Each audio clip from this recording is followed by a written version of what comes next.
warahmatullahi wabarakatuh. Perkenalkan, nama saya Helen Asintia Khairiyah dengan ujung NPM 011. Pada kesempatan kali ini, saya ingin mempresentasikan materi saya yang berjudul cerita pendek. Cerita pendek ataupun yang biasa kita sebut cerpen ialah cerita yang tidak benar-benar terjadi di dunia nyata. Namun bisa saja cerita tersebut terjadi di mana dan kapan saja di dunia nyata. Dan cerita ini relatif singkat dan pendek. Adapun struktur cerita pendek ialah yang pertama abstrak, yaitu ringkasan awal cerita. Yang kedua orientasi, pengenalan dasar cerita, misalnya latar dan tokoh dari cerita tersebut.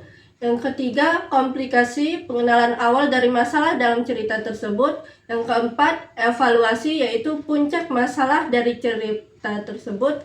Yang kelima resolusi, yaitu akhir dari masalah tersebut. Kemudian yang keenam adalah koda, yaitu pesan moral yang ingin disampaikan penulis dalam cerita. Adapun ciri-ciri dari cerita pendek ialah memiliki kurang dari 10.000 kata. Yang kedua, konflik dalam cerita pendek itu adalah konflik tunggal. Yang ketiga, bersifat fiktif.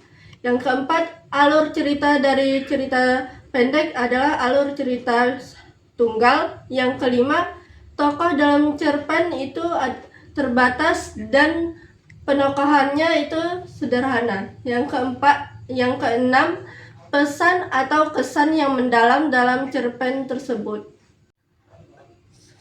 Selanjutnya, unsur dalam cerpen. Dalam cerpen ada dua unsur, yaitu unsur intrinsik dan unsur ekstrinsik.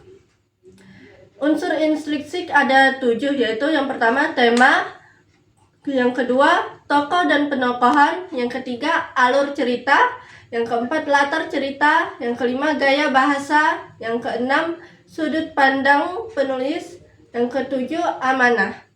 Kemudian unsur ekstrinsik ada 3, yaitu latar belakang masyarakat, yang kedua latar belakang pengarang, dan yang ketiga nilai-nilai yang terkandung dalam cerita pendek tersebut. Selanjutnya unsur cerpen. Dalam cerpen ada 2 unsur, yaitu yang pertama unsur intrinsik dan yang kedua unsur ekstrinsik.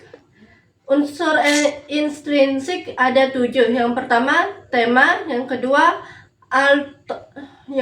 tokoh dan penokohan, yang ketiga alur cerita, yang keempat latar cerita, yang kelima gaya bahasa, yang keenam sudut pandang, dan yang ketujuh adalah amanah.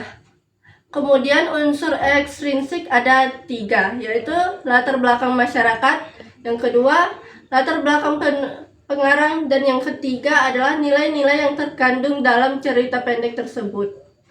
Sekian yang dapat saya sampaikan. Wassalamualaikum warahmatullahi wabarakatuh.